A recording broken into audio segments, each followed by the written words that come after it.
Friends, నేనైతే ఈరోజు సొరకాయ పాయసం చేస్తున్నాను. సొరకాయ అంటారు, ఆనవాయి అని కూడా అంటారు. ఇలా సొరకాయని తురుము చేసుకుని సగ్గుబియ్యం ఉడకబెట్టుకుని పాయసం చేసుకోవచ్చు. ఇదైతే సమ్మర్లో చాలా మంచిది, మనకు బాగా సర్వ చేస్తుంది, ఒంట్లో వేడి కూడా తగ్గుతుంది అనమాట.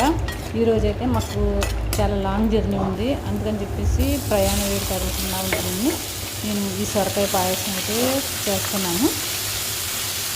ఇదైతే చాలా టేస్టీగా వచ్చింది, చాలా బాగుంది. అయితే ఇది ఇలా మనం తురుముని నేతిలో డ్రై ఫ్రూట్స్తో వేపించేసుకుని సగ్గుబియ్యం ఉడికిన తర్వాత దీంట్లో వేసుకుని పాలు వేసుకోవాలన్నమాట.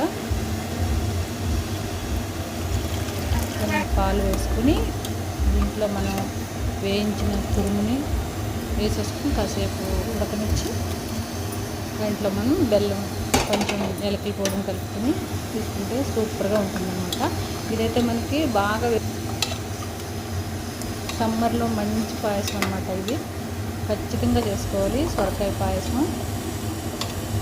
దీంట్లో పంచదారన్న వేసుకోవచ్చు, లేదంటే బెల్లం అన్న వేసుకోవచ్చు. నేనైతే బెల్లం కలుపుతున్నాను. ఈ పాయసం ఈరోజు మా పద్మ నేను ప్రయాణం చేస్తున్నాను కాబట్టి చేస్తున్నాను. ఇది ముఖ్యంగా నేను మా పద్మ కోసమని చేశాను, తనకి బాగా నచ్చింది అయితే ఈ పాయసం.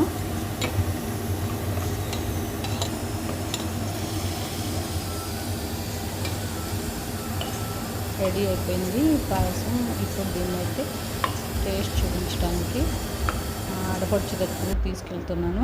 తనైతే బయట హాయిగా కూర్చుని ఉంది. తీసుకో పద్మ, ఇప్పుడు దీన్ని టేస్ట్ చూసి చెప్పాలన్నమాట మా ఆడపడుచు. తనైతే సూపర్గా ఉంది అనేది, చాలా బాగుందని చాలా పొగిడేసింది నన్నైతే. తనకు బాగా నచ్చింది ఈ సమ్మర్ పాయసం, సొరకాయ పాయసం అనమాట. సూపర్గా ఉంది కదా సొరకాయ పాయసం.